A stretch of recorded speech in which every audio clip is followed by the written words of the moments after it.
Good evening, ghouls and fiends. Welcome once again to another edition of the Ministry of Horror, live here on twitch.tv/Tezius. We are officially knee deep in the spooky month, spooky season. We're coming to the end. We're fast approaching the end of Halloween. Well, we haven't reached Halloween yet, but we're reaching the end of October, which of course does mean Halloween.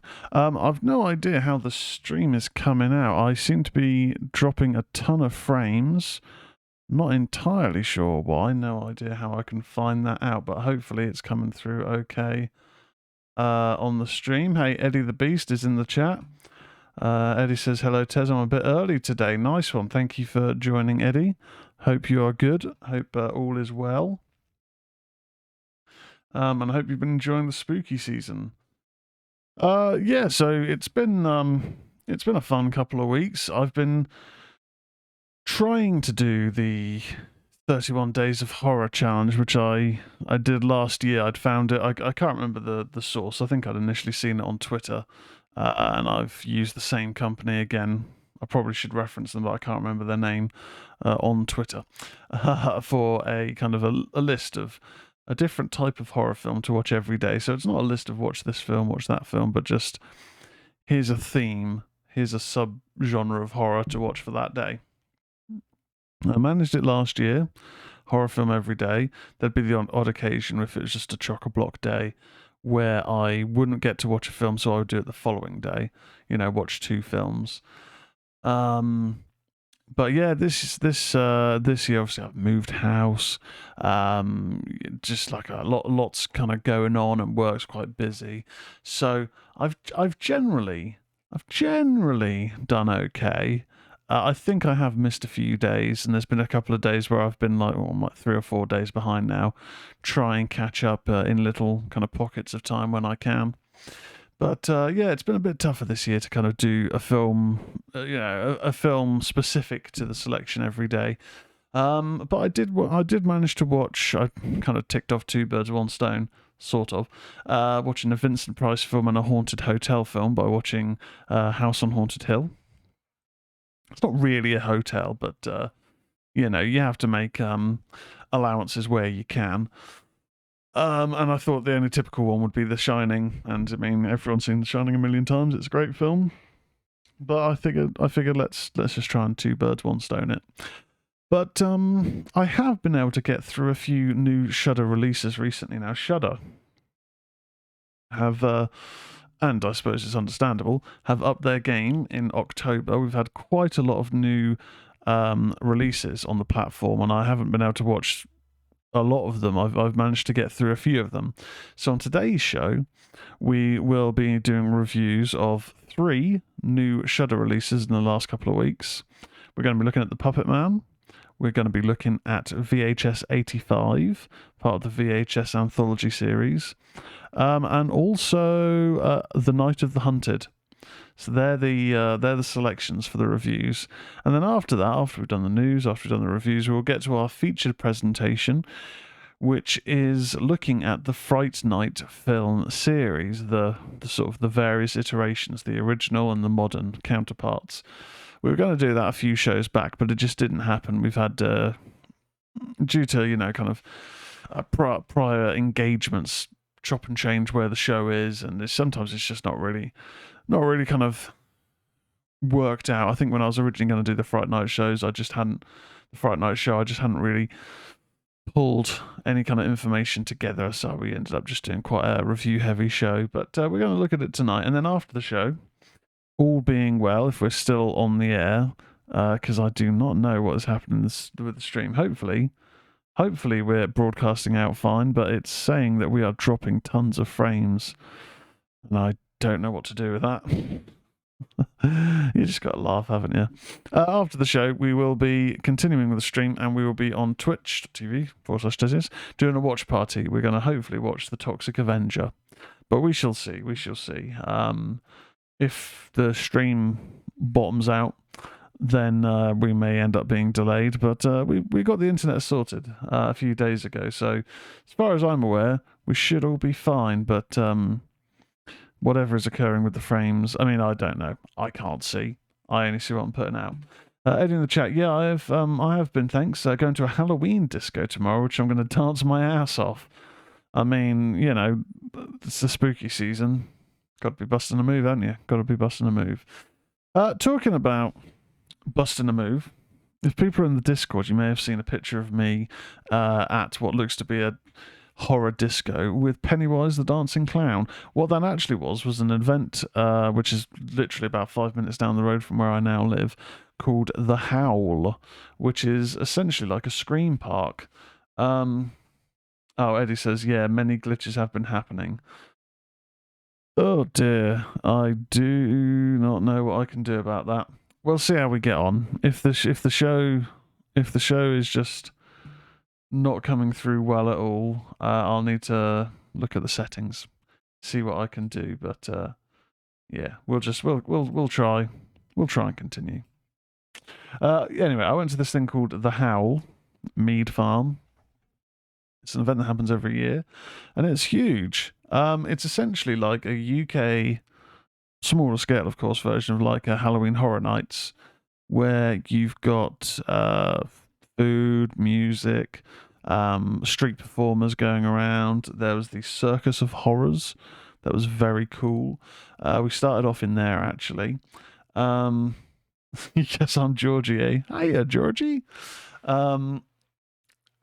We started off in the Circus of Horrors, and it was like you basically were going into a big top, and they had like all this stuff hanging from the sides for you know what looks to be like trapeze work, and then all this smoke comes out, and there's these people dressed as like living scarecrows, and these women come out that have got like flame sticks, and this guy starts juggling with the flames, and it was really cool. There was some disgusting stuff in it, like the presenter had like a nail that he started hammering into his nose. That was pretty full on. He also, what did he do? He put fish hooks in his eyelids, and they were connected to a weight, and then he lifted off the ground. But I think the most impressive thing, and there were these women that were doing like kind of spinning I don't know the names of all these things, apologies, but they were like going up into the air on these ropes and spinning around really fast and doing different movements. Very, very, very impressive. But there was this guy who came out, this quite skinny, tall guy, had like a white paint on his face, and he was a contortionist, and some of the things that he was doing were very impressive but disturbing, like turning his whole body around, lots of stuff of putting his legs over his head, and you know, lifting up his whole body weight on one arm while his legs were all wrapped around. It was crazy, very impressive. But yeah, that was cool. And we went through these. There's I think 6 different haunted house maze type events. We did 3 of them, because the queuing was quite a while, but and also I can't like stand in queue for ages. I'm getting old. We did 3 of them, and we so obviously went with my girlfriend Victoria, because she introduced me to it, and we went to the first one we did was a haunted house, which was pretty cool. As we're kind of going through it, so it's the typical scenario of you're going into these different areas, like the walls are shaking, people are dressed up in like kind of attire and like zombie makeup or whatever, jumping out at you to scare you. So that's all very similar to Halloween Horror Nights. But then as you kind of progress through it, it got pretty full on in places. Like we went up these stairs, really steep stairs, from one room into another, and there's moments where you sort of think, you could easily get lost. You could easily end up going into one of the wrong areas, because it's all quite dark, as you'd expect, but certain rooms are a lot darker than others, especially if you get disorientated by someone jumping out at you. And we went through this area into like evil sort of demonic disco that had like mixtures of mannequins on tables along with the performers, so you didn't really know who was who. And the reason you didn't really know who was who is because there was like this intense strobe light, just really full on, like the sort where I was like, Man, I'd hope that there's some sort of like warning beforehand for anyone who has epilepsy that isn't aware, because going into there was intense, really disorientating. And I should also mention as well, lots of families there. You know, the age ranges all over the place. There were some kids in front of us in the queue that were feral, and the parents or guardians or whoever, I mean, they just must be used to it, just been, just desensitized to it. But the kids just, oh my God, so goddamn irritating. I don't know if it's because I'm an old man, whatever, or I feel like an old man, but they were doing my head in the queue. But anyway, strobe lighting. And we'll get to the news and whatnot. I won't talk too much further about it. Other than to say, definitely go and check it out. It's a lot of fun. Good food, lots of independent food stalls there as well, and music, beer, and stuff. If I go down for the before the watch party, I'll grab up the pint mug that I bought with a drink. But yeah, in terms of the strobe lighting, very intense in that house. And I'll briefly only talk about one more. There was an area near the end called the steam room. So I guess it's like a manor house. So we're now getting to the area where it's like the spa area. But the steam room was just intense. Like, as you can imagine, a lot of steam or fog or whatever, mixed with pretty much blinding white lights. Like the whole room was this like kind of creamy white colour. So much steam, fog, whatever, with strobe light as well, that you needed to kind of stay near whoever was in front of you and whichever group was in front of you, because you basically just got to walk in a straight line, hope you're going in the right direction, because otherwise, outside of an arm's length in front of you, you can't really tell what is going on. The other bit that I just wanted to briefly touch on before we get into the news, we went into this clown area, Twisties Tornado or something along those lines. And in there, it was kind of reminiscent. If you've ever seen It Chapter 2, obviously clowns, you'd expect that. But in It Chapter 2, there's a moment where, oh my God, why am I blanking on names for one of my favourite, that's not one of my favourite films, but one of my favourite books. Bill. When Bill is chasing after the neighbourhood kid, the kid from his new neighbourhood who's being sort of led away by Pennywise into this clown house at the carnival. Kind of similar to that, because there were certain rooms where you've got this things painted on the walls, but it's in like a neon paint, so it's all bright and glows. Looked very cool. There was a couple of moments that were quite sketchy in terms of, you get up to one point where you've got to push ahead, and it's this passageway, but it's got two massive inflatables, like kind of bouncy castle sort of types inflatables on either side, and you've got to push yourself forward through it. And when you've got all this noise going on around you, it's quite disorientating. Moments when the floor is suddenly sharply going up or dropping down. So if you were running, you could easily have an injury. Although you shouldn't be running in these things anyway. But bearing in mind, on top of that, when you're kind of then suddenly going, oh, got a steep incline here, and then the clown jumps out, I was constantly jumping. I jump anyway with horror films, even if I've seen them before. Not ashamed of that. That's what they need anyway. That's what they want. That's the whole purpose of it. But we continued on. There was another section where it went, the passageway went quite kind of low and narrow, and I was thinking, am I going to fit through there? Needed to kind of get down low and push through. The main talking point is this room, and the reason why I bring up the It Chapter 2 moment. There's a room, large room, and it's just got a kind of a bridge, like metal bridge passing over. And it looks like the room is rotating around you. Now, I imagine it isn't actually rotating around you, but because it's got this neon artwork all around the walls, they're doing this effect where it's constantly spinning around. So you've got this bridge with a clown halfway down it, and the whole room appears to be spinning around and round and round. Apparently the signal keeps going. What can I do about that? Okay, we are in low latency mode. Well, if the stream ends up going, hopefully I am recording. I can always upload this afterwards, and maybe if there are consistent issues with the stream, then we'll just do a recording load it up and not do a watch party. We'll see. But that's a bit of a pain, but it's nothing I can't really do anything about that other than investigate what's going on. But anyway, that was essentially the Howl. Really cool, really interesting kind of different rooms and things. And it was like, yeah, kind of like Halloween Horror Nights on a slightly smaller scale in the UK. Let's now turn our attention, let's bring that down here, to the latest in the horror news.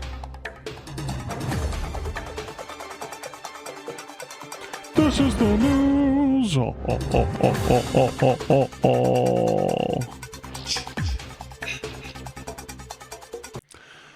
Here we go. Latest in the horror news. We will keep going until the wheels fall off or until the stream just dies. This all comes from bloodydisgusting.com as per usual. We're starting off with John Squire's report on 6 new horror movies that are releasing this week, including Five Nights at Freddy's. So, David Gordon Green's The Exorcist Believer has scared up over $100 million at the worldwide box office, and the film is now available at home beginning today, as of the 24th. From Universal Pictures Home Entertainment, you can now rent Exorcist Believer on digital platforms for $19.99, or you can purchase the film for $29.99. Wow, that's a bit expensive. 50 years after the most terrifying horror film shocked the world, The Exorcist Believer is a brand new chapter in the saga, directly following on from the groundbreaking original 1973 film. Since his wife's death, Victor, played by Leslie Odom Jr., has raised his daughter Angela alone. After Angela and her friend return from a 3-day disappearance with missing memories, they begin displaying frightening behaviour. Victor's best hope is to find the only person who has seen anything like this before, Chris McNeil, whose haunting experience with her daughter may be the key to combating evil. So, I did a review of this on the last show. I genuinely thought it was okay, but it's rough. It is rough around the edges. There's some good stuff in there, but it's not a great film. I thought it was fine. Certainly wouldn't be spending $30 on owning it now, but depending on what the kind of special features are when it eventually comes to home media on Blu-ray, I may seek it out. There's been some interesting imagery that's been released recently of the demon, which we only got very, very brief snapshots of, but it's like got 3 eyes and these huge demonic wings. It's pretty intense. But it's definitely, yeah. My main thing is I don't think it's as bad as some people made it out to be, but they're entitled to their opinion at the end of the day. Of course they are. Yeah, worth checking out. Next up, Dark Star Pictures first brought the French serial killer thriller Saturn Bowling to select theatres last month, and it's now available on digital outlets at home today. Named a top 10 film of the year by the prestigious Cahiers du Cinéma, Patrick Mazzulli's film played at Locarno IFF before Busan and a US debut at the Lincoln Center. When his father dies, Guilherme, a police officer, inherits the family bowling alley and decides to give it to his half-brother, Armand. But the gift is haunted, setting off a series of murders. Both brothers find themselves drawn into a demon-filled abyss and will have to face their heritage. Darkness reigns over a world where the only rule is the rule of the hunt. Okay. Interesting. Not really heard anything about Saturn Bowling. I can't say really that I've watched much French horror in recent years. There was a period where there was the new wave of French extreme, like a decade or so back. But yeah, I haven't really seen any. I suppose actually Revenge. I think Revenge was a French American co-production. And that's pretty good. Moving on, FX is bringing their spin-off series, American Horror Stories, back this week with a special 4-episode Halloween party, and it premiered yesterday, October 26th, on Hulu. The episodes are titled Daphne, Tapeworm, Organ, and Bestie, and they can be all and you can preview all 4 brand new freakish tales by watching the official trailer online now. American Horror Stories is created by Ryan Murphy and Brad Falchuk. The series premiered on July 15th, 2021, and thus far 15 total episodes have aired across 2 seasons. The spin-off anthology features hour-long contained episodes, and it's exclusively available through FX on Hulu, or Disney Plus here in the UK. Yeah, I tried. I only gave the first episode a watch, to be fair, of American Horror Stories. And it probably didn't help that it was a connected thing to the original series of Murder House. Not so much because of it being Murder House, but because it was kind of focused on the ghost mythology that they have within American Horror Stories. And it's a good, and I've mentioned it before, that it was an interesting use of ghosts in the first series. But from that point onwards, when you've got these ghosts who look, sound, feel like they're alive and can certainly kill, violently murder, which means that they can wield weapons, I guess you'd say poltergeist activity, but whatever. I don't know, my brain just sort of didn't really comprehend that. It just sort of thought like, okay, so the ghost reveal now is becoming a bit cheap because it's like, oh yeah, they did die already. I don't know. Not that fond of it. So I haven't watched any more American Horror Stories. I might get around to it, but again, I remember when I'd sort of fallen off the wagon with American Horror Story, and people had said, "Oh, 1984, that's a really good one. You need to jump back into that." Yeah, setup was decent, but for me, I just found that it was. I just found that it was one of those things where it started off interesting, cool setup, cool premise, interesting first few episodes, seems to get to a natural ending halfway through the season. And then it's like, well, what are we doing with the rest of the story? I don't know. That maybe it's style. That style isn't really for me, got to be honest. So next up, based on H.P. Lovecraft's The Thing on the Doorstep, Joe Lynch is who did Wrong Turn to Mayhem and has done some episodes of Creepshow. His new movie, Suitable Flesh, is being unleashed this week. Suitable Flesh is bringing Lovecraftian madness to theatres and VOD on October 27th, and the film will later be hitting Shudder for exclusive streaming in January 2024. Barbara Crampton stars in Suitable Flesh, exec produced by Brian Yuzna, who did Reanimator, screenplay by Dennis Paoli, the screenwriter of Reanimator and From Beyond. Both films, of course, were Lovecraft adaptations, and Crampton starred in both. With Paoli, Yuzna, Crampton, and Lynch all involved, this new one is something special for fans. In Suitable Flesh, after murdering her young patient, a once esteemed psychiatrist helplessly watches her life spiral into a nightmarish maelstrom of supernatural hysteria and gruesome deaths, all linked to a seemingly unstoppable ancient curse. Heather Graham, Judah Lewis, Bruce Davison, Jonathan Shaich, and Jonah Ray also star. So that is a pretty decent cast, really, and the fact it's Barbara Crampton, Brian Yuzna again. They've got a history with the H.P. Lovecraft along with the late Stuart Gordon. So yeah, I'm finding it intriguing. One to definitely keep an eye out for if you are a fan of the cosmic terrors. So let's move on. This Halloween, Universal and Blumhouse bring Five Nights at Freddy's to the big screen and Peacock. The film is available both in theatres and at home on Friday, October 27th. In the film, based on the mega-popular horror video game franchise, a troubled security guard begins working at Freddy Fazbear's Pizza. While spending his first night on the job, he realises the night shift at Freddy's won't be so easy to make it through.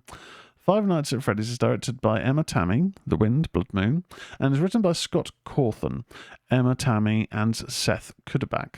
The film stars Josh Hutcherson, Matthew Lillard, Elizabeth Lale, Kat Connor Sterling, Piper Rubio, and Mary Stuart Masterson. Jim Henson's Creature Shop is handling the iconic monster animatronics. Okay, so... Oh, Eddie the Beast in the chat says... I went off and I came back on, the signal's back. Okay, touch wood, the signal is okay. Hey, thank you, Comprehensive. Thank you for joining the stream. Thank you very much. So I don't have an interest in watching Five Nights at Freddy's, I'm going to be honest. I mentioned before that I've never really played the games. I always had a bit of naivety in terms of how in-depth the story is. I know that we've chatted about them in the past on the stream, and my initial kind of interpretation of the games was very much just for the jump scare, which I'm not going to merit jump scare horror, because, you know, always gets me. But I'd only ever seen people briefly streaming a Five Nights at Freddy's game, and it seemed, from the outside, limited perspective, very much rinse and repeat, but didn't know that there is a deep narrative across the various games. And we had the Nicolas Cage film recently called Willy's Wonderland, which looked like a Five Nights at Freddy's knockoff. Funnily enough, when the first trailers for Five Nights at Freddy's, the film, dropped, I just couldn't help but think of Willy's Wonderland. Now, whether that's because the setting in Willy's Wonderland was essentially a copy, shall we say, of Five Nights at Freddy's, I don't know. But even the external shots, the exterior shots, when I've seen the trailer for Five Nights at Freddy's, I've kind of thought, this does look quite similar to Willy's Wonderland, which is actually a pretty fun film. Yeah, not that fussed with Five Nights at Freddy's. I think when it appears on streaming, and we've got a lot of stuff hitting streaming, I have to say, Prime have finally decided to sort it out in terms of the horror films coming onto Prime. There seems to be quite a few, even a new film that we discussed on the news last week, Dark Harvest. That is on Prime. I haven't seen it. I've tried to avoid watching outside of streams any of the new Prime horror films, just because when we are able to get back into doing watch parties every week, or where possible, you know, got to save them. Got to save them for that. Fran the Can in the chat. Hey, Fran, how's it going? Hope you're doing well. Hope you've had a good couple of weeks. I heard mixed reviews for Five Nights at Freddy's, but it's got Lillard in it, and he's great in 13 Ghosts and Scream. I don't know if you've seen, Fran, on socials, like, I don't use TikTok, but I use Instagram Reels, that there is a musical of Scream, and the people that they've got playing, oh my god, what is wrong with my memory? Playing the leads, let's just say. Billy and Stu, and Nev Campbell's character. My memory is terrible. They look great. It looks pretty fun, actually. I've read the first two novels, Fran says. There's a lot of lore. Yeah, I just didn't even realise there were novels, to be honest. Prime's got season 2 of Masters of Horror on it too. Okay. That is pretty cool. Because Masters of Horror is pretty decent. Mixed bag, as with any sort of anthology type thing. And with Masters of Horror, each episode was done by a horror director. There was a show, I remember a few years ago, before things like all the different VPN services were more widespread, where I'd got a way to look at American Netflix. Because American Netflix, I don't know if it's still the case, but a few years ago, their TV selection was so much better than the UK version. And on there was Masters of Horror, series 1 and 2. But there's also a show called Fear Itself, which I think was Mick Garris, who'd been involved in Masters of Horror, and he's done a few Stephen King adaptations. And that was pretty good, actually, as well. I think there might have only been the one series of it, but yeah, Prime getting season 2 of Masters of Horror. Thank you for that, Fran. I'm going to have to add that to my to-watch list, the ever-growing to-watch list. Yeah, Five Nights at Freddy's, going to be honest, not that fussed with the film. Next up, after shocking audiences with its theatrical release earlier this month, Demian Rugner's new horror movie, Where Evil Lurks, is coming to Shudder this week. I think it is on there now. You'll be able to stream the film on Shudder today. I think we do get it as well, in the UK. In the film, a pair of brothers find a mutilated corpse near their property and convene with the locals to suss it out. Yes, this is on Shudder. They soon learn that the odd happenings in their village are the cause of a spirit that's found its way into a local man waiting for the proper protocols to rid his body of the festering demon. An escape attempt ensues as the film keeps its protagonists on edge, racing against imminent danger to shake the spirit's relentless clutches. Yeah, I've heard about When Evil Lurks. It's definitely one that I wanna find some time for in the next couple of weeks. Definitely has a bit of buzz about it. The Shudder films recently, in terms of the output they've had on there, seems to have kind of stepped it up a little bit. But again, we are in October. You would expect that. I guess it's just being nice to have a bit more consistency throughout the year. And then next up, we've still got a few more, bloody hell.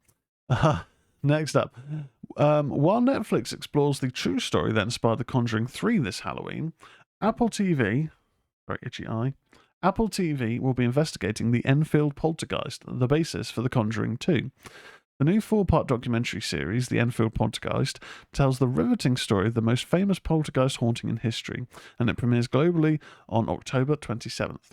Combining more than 250 hours of rare audio archive, meticulous recreation of the setting of the haunting, and original interviews with the people impacted by the case, the series is an ambitious genre-bending story that explores the human fascination with the unexplained and its impact on those who live it.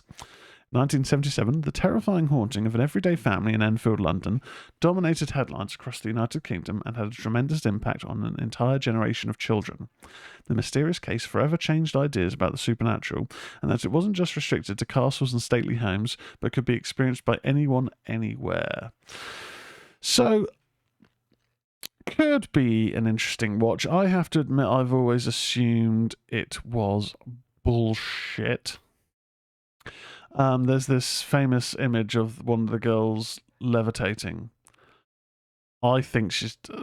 I don't see why she couldn't just be jumping in that picture, and that's not just going. Oh, they're not. I'm going to poo-poo the idea. No, it's not. It's not that. If you look at it, their position. Normally, if you're trying to do a big jump in the air, if you're like a kid or something, you bring your knees up. That's what's happening in the picture, as far as I can tell. So. The pessimist in me has always thought the Enfield haunting was nonsense, personally. Next up, DreamWorks Animation is on a roll in delivering family frights this spooky season, starting with Eli Roth's Fright Crew, spelled with a Krewe,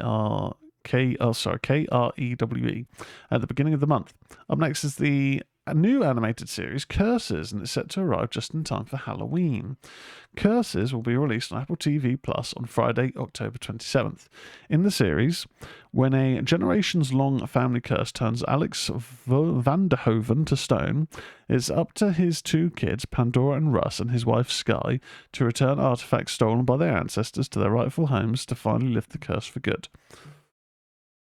Robert Englund is also featured in the series as Cornelius. We've got Gabrielle Nevea, Andrea Robinson, Lyric Lewis, Reed Scott, Rhys Darby.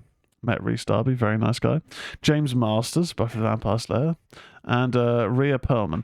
I should mention, actually, since doing the last show, I used one of my Audible credits for Slayers, the new Audible series set in the Buffy universe. I've done either 2 or 3 of the episodes. Now, I will say I'm not that used to audio dramas. I've generally, whenever I've listened to an Audible, it's been an audio book reading or a podcast. I listen to a lot of podcasts, a lot of comedy podcasts. And so I've only listened to a couple in the past. I think it's like Sea of Sorrow was an Aliens set one that was...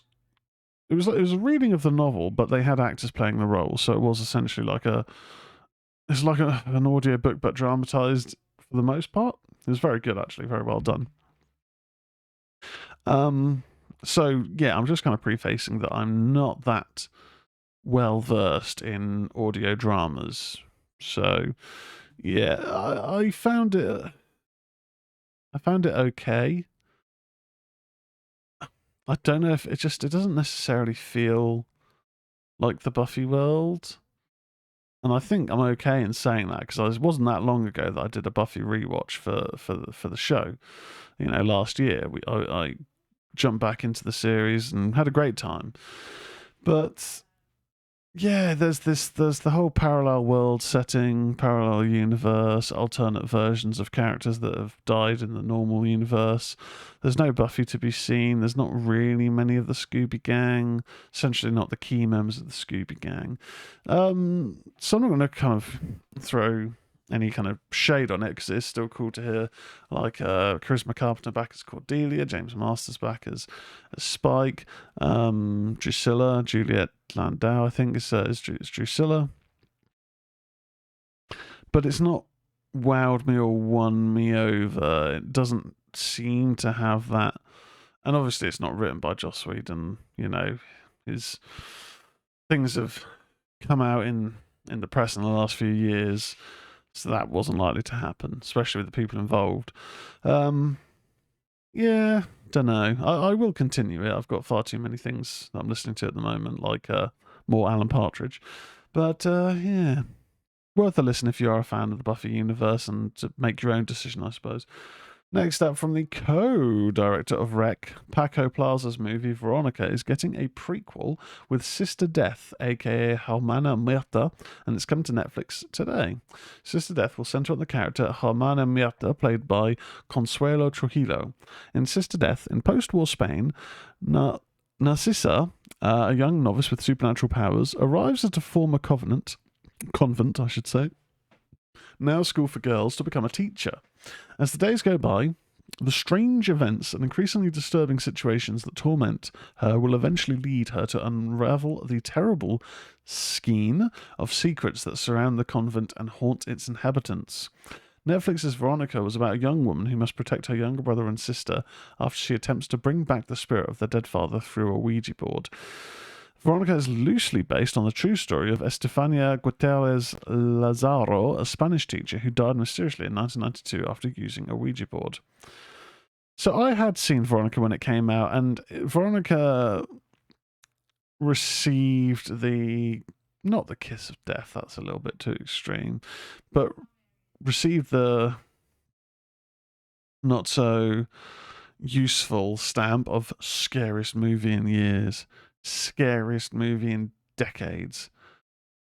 Terrifying. And usually when a film receives that kind of hyperbole of praise, it's very difficult to actually live up to that. And obviously, some people will read that and then be terrified. Some people will not even see those things and just be terrified.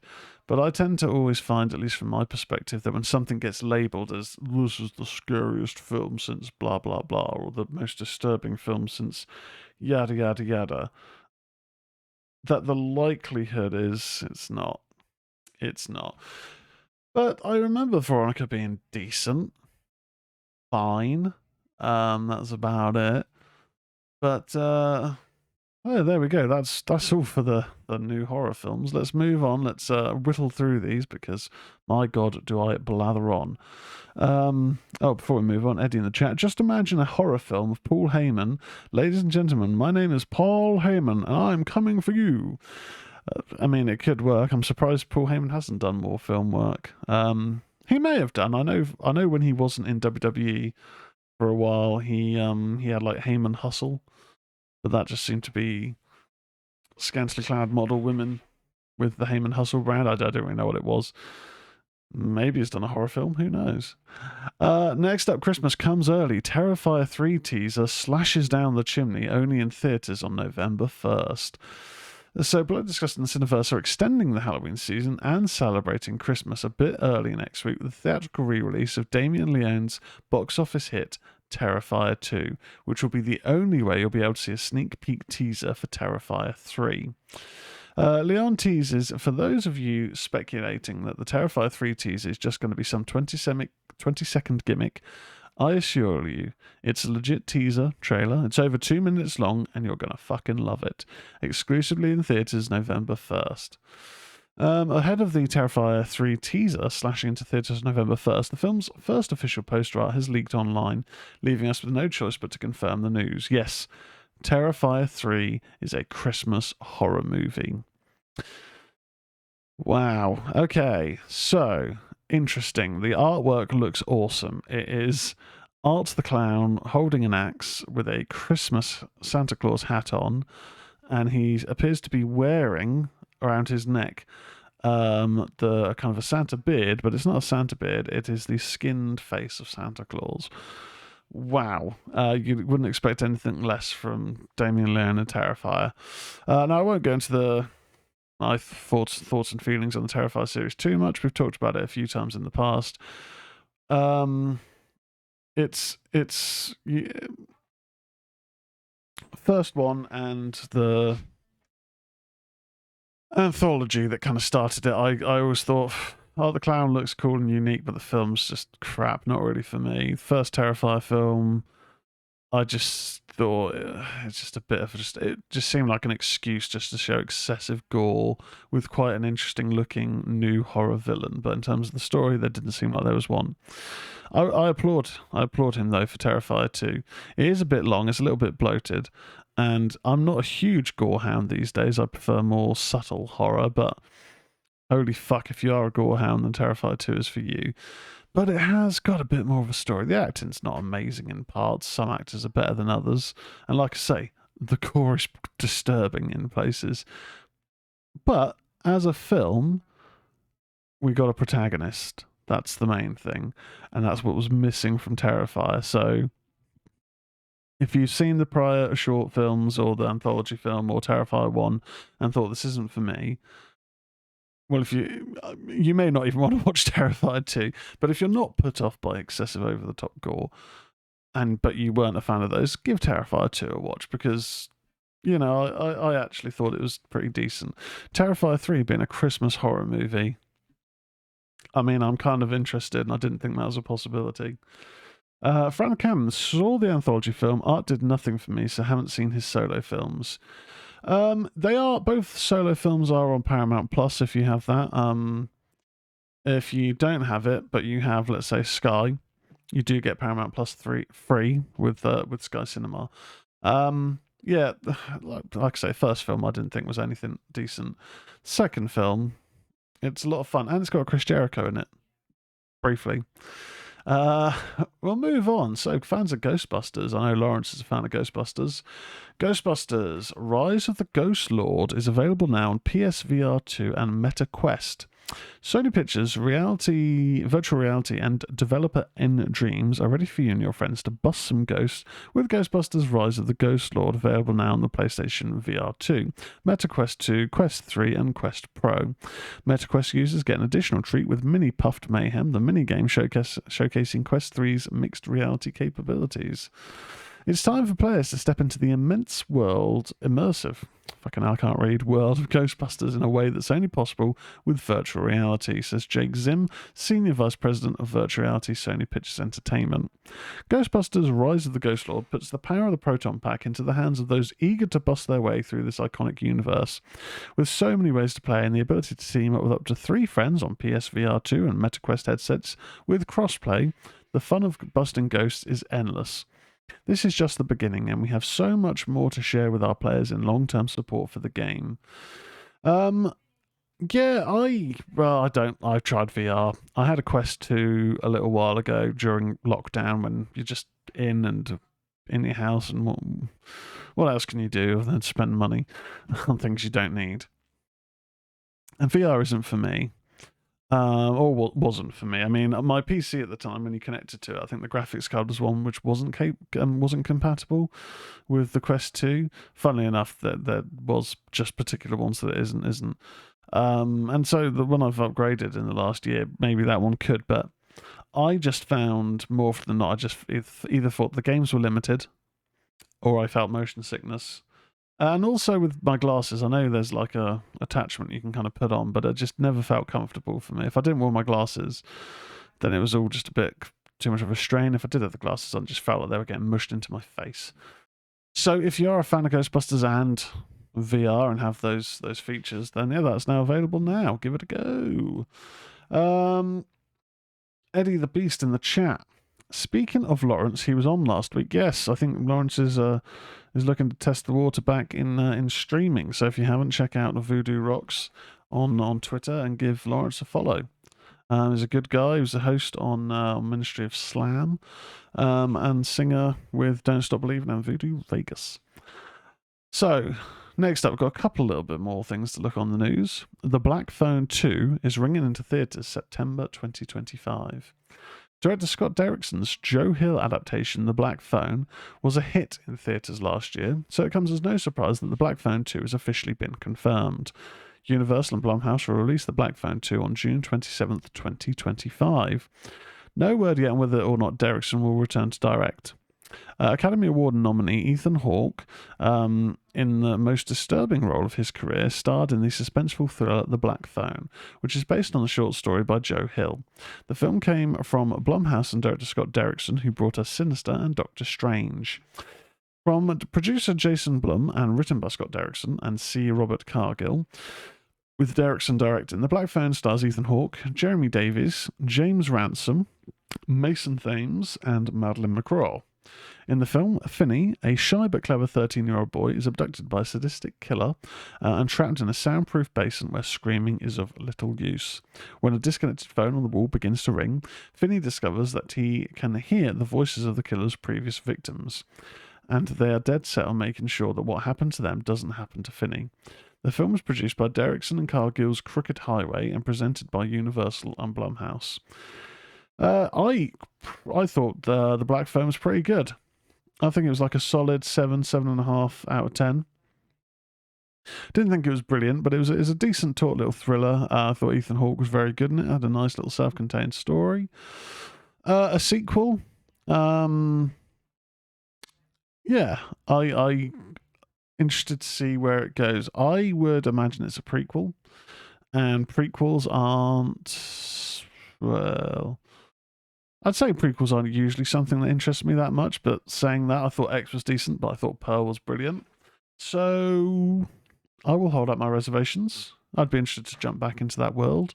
See where we go from there. But yeah, pretty interesting. I'm down. I'm always down for a sequel to a film I enjoy. Why not? Now, this is some interesting news here. We've got some video game news now, guys. Barbarian is getting a video game adaptation from New Regency Pictures and Diversion 3. This is an exclusive for BloodyDisgusting.com. Zach Cregger's hit Barbarian is the latest horror movie to get a video game adaptation for PC and console, courtesy of New Regency Pictures and Division 3 Entertainment. Division 3 Entertainment will lead the creative team adapting Barbarian in video game form. Having Division 3 Entertainment on board is a big deal right off the bat, as the company previously worked... Oh, God. The company previously worked on both Friday the 13th, the game, and Evil Dead, the game. I think we know where this is going.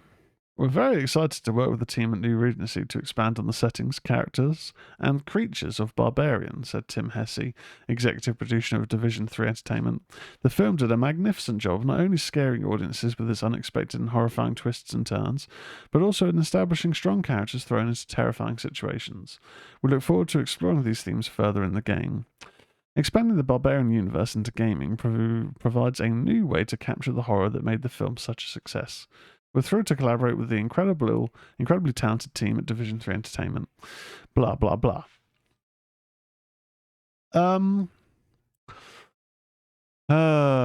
As I read that and as I saw the previous games they've worked on, which isn't a negative about those games, I wasn't reacting because those games are bad or anything. More just because of what it means for a Barbarian game, and that means essentially an asymmetric multiplayer game where, you know, the games will last like 5 to 15 minutes of go through this area, fight this off, or hide from this. And I can imagine it's going to be in the tunnels with the mother creature.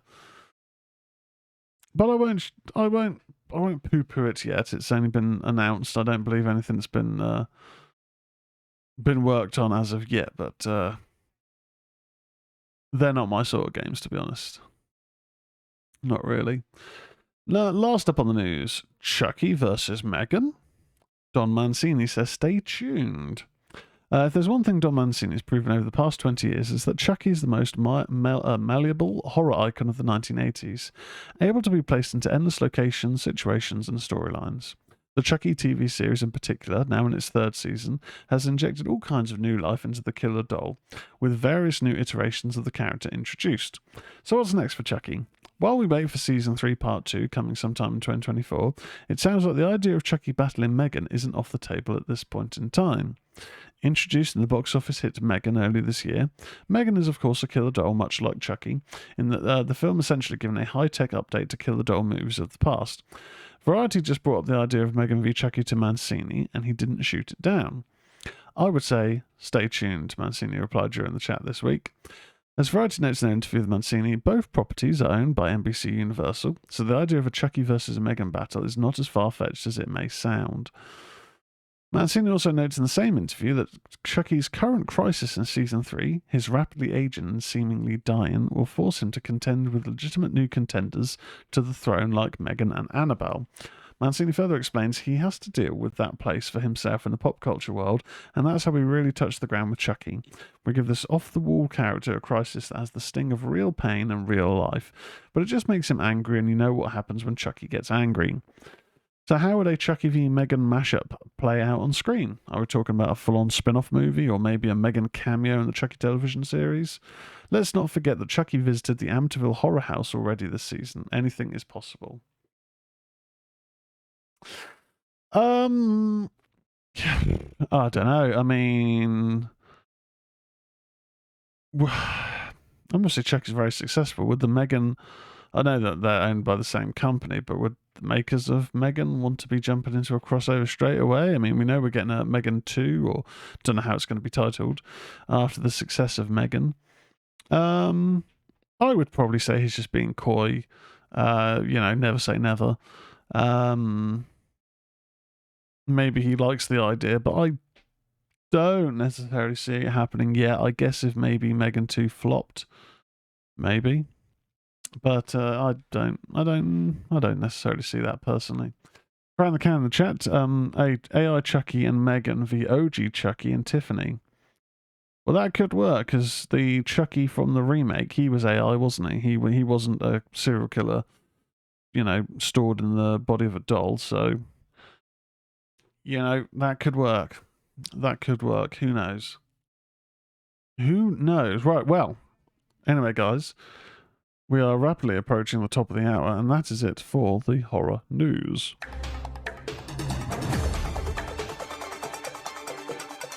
That was the news!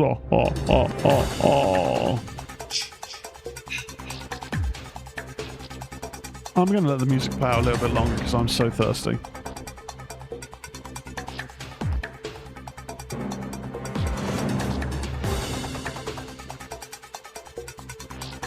Apparently that goes on for another 28 minutes, so I could have had a whole buffet in that time. Right, guys. We finished the news. We are going to swiftly move into the review section.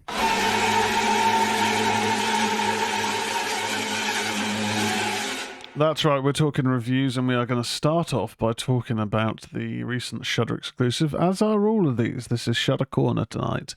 We're going to be talking about The Puppet Man. The Puppet Man's a new film from director Brandon Christensen, written by Brandon Christensen, Ryan Christensen, and Matt Manjorides, starring Alison Gorsk, Angel Prater, and Kyo Kaya. The Puppet Man, a convicted killer on death row, always maintained his innocence, and that it was an evil force controlling his body as he slaughtered his victims. Now Michael, which is a woman. Now Michael, the killer's daughter, begins to suspect that there may be some truth to her father's claim when those around her begin to die in brutal ways. She must try and break the curse of the Puppet Man before what? Before all her loved ones are killed. So I heard a little bit of buzz about this before seeing it, and noticed that this has been on Shudder now for a couple of weeks. Gave it a watch last week, kind of in between jobs and bits and bobs. So it's not. None of these films are ones where I've actually been able to just go right, sit down for an hour and a half and digest it. There's always things to crack on with. But this one I did it did have my attention throughout the majority of it, especially from the opening of the film. The opening is essentially one of the killings by the so-called puppet man. It's there's a woman, a mother who is at home. She's doing some dishes. She's washing up. Her husband comes in, and something seems a bit off about his face. Like he is not able to control himself. Like he is trying to withhold doing anything in particular, and he's holding a knife in his hand. And then he ultimately kills his wife. And we're then meeting his daughter many years later. It's an interesting tale. It's very well shot. The lead that plays Michael Alison Gorsk plays her with a lot of sympathy. But as this, and we do find out details later on, but as this force that seemingly was in control of her father appears to seemingly be controlling those around her, including her, we see multiple kind of characters. Not a split personality, but the portrayal is covering a few different characters. It's done so quite well, I must say. A key feature, really, of this film, and it's not so much a gore film, it's not like super heavy on the gore, is the gore. There's, if you watch the trailer you can see on YouTube or IMDb, there is a moment where a particular character is doing some bench press in the gym. And as he's got the weight, it's got quite heavy weight, there's constant accusations that he's on steroids. He's got the weight and he's holding it above his chest, but then this possession occurs where he then isn't in control of his body. So he's holding the weight, but then his grip is slowly kind of moving it from in front of his chest, which is what you should be doing, to more in line with his head. And he's gripping it, he's shaking his arms to try and keep it steady. You can see a couple of his teeth come out, which I guess is from the tension of trying to keep the weight where it is and steady. And then, out of nowhere, the barbell just smashes down, I think, through his mouth. Like, just it snaps his whole head. It's disgusting. And there's other kind of similar levels of death.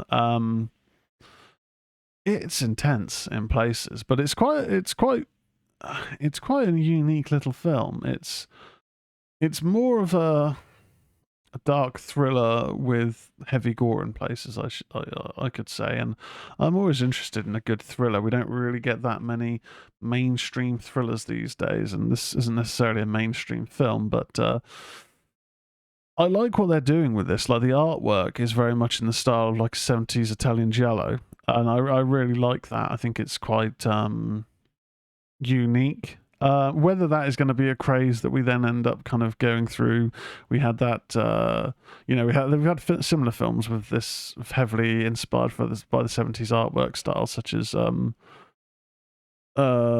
Killing of a Fawn or whatever it was, the film that had Josh Rubin in it that I reviewed last year.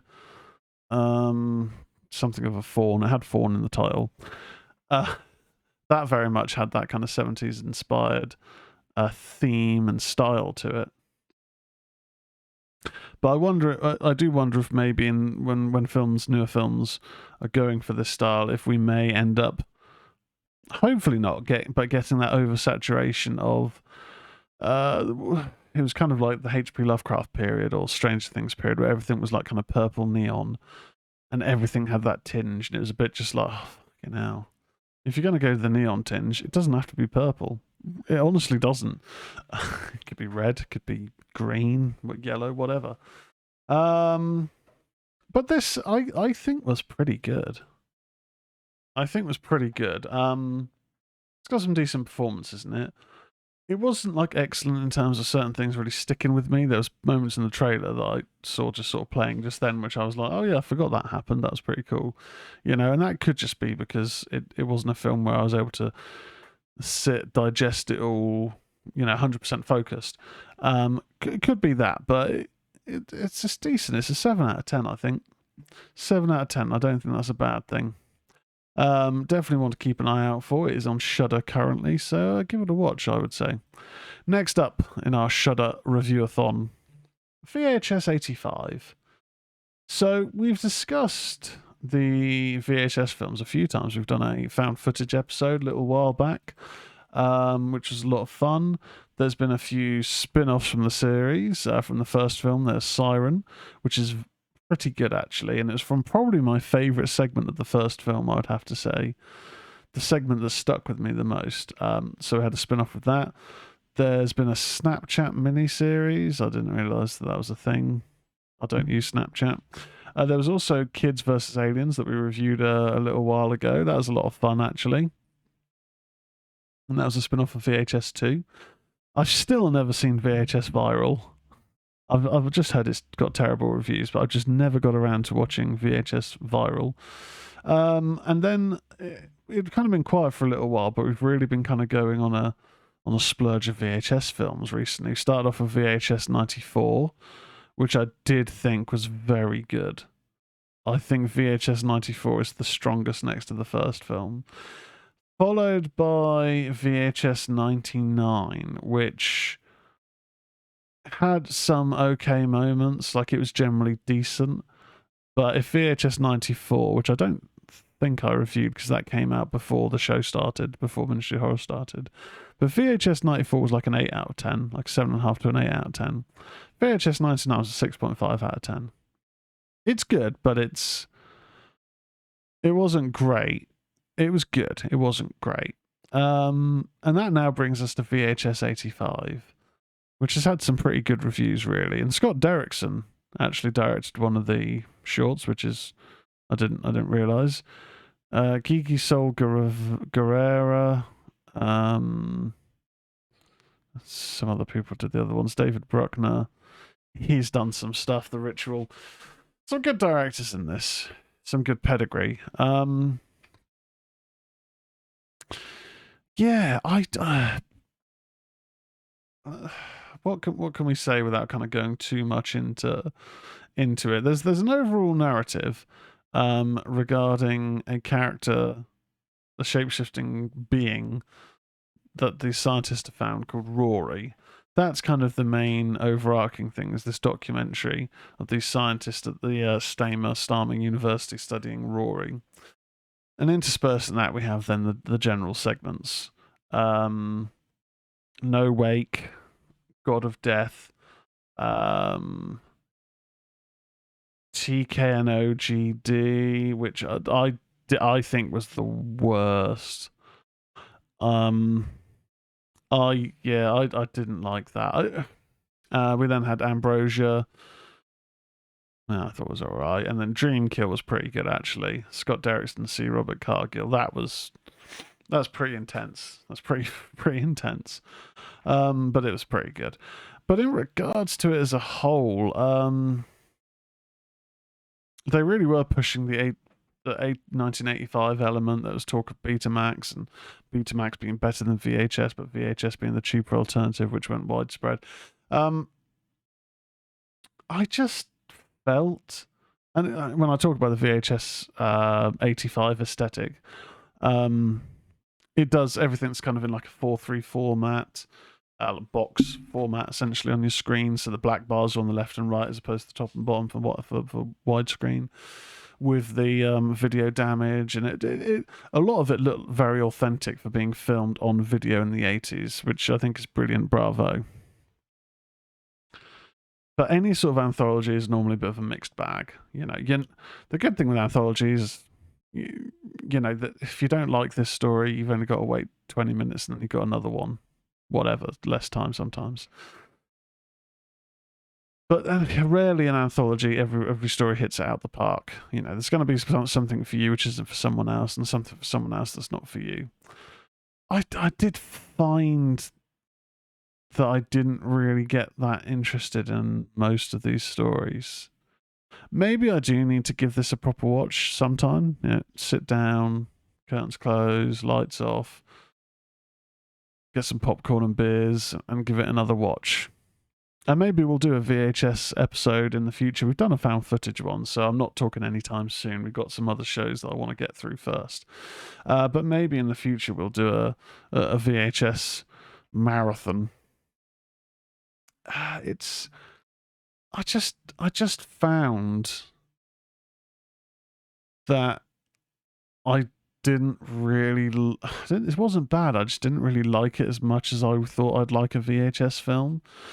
You know, I mentioned about Shudder putting on quite a lot of content recently, and that's been quite cool. You know, there was a period where it would get to Friday, and I'd go, oh, let's see what's on Shudder. Nothing new. Oh, let's see on Shudder. There isn't a new film section anymore. It's just what's there.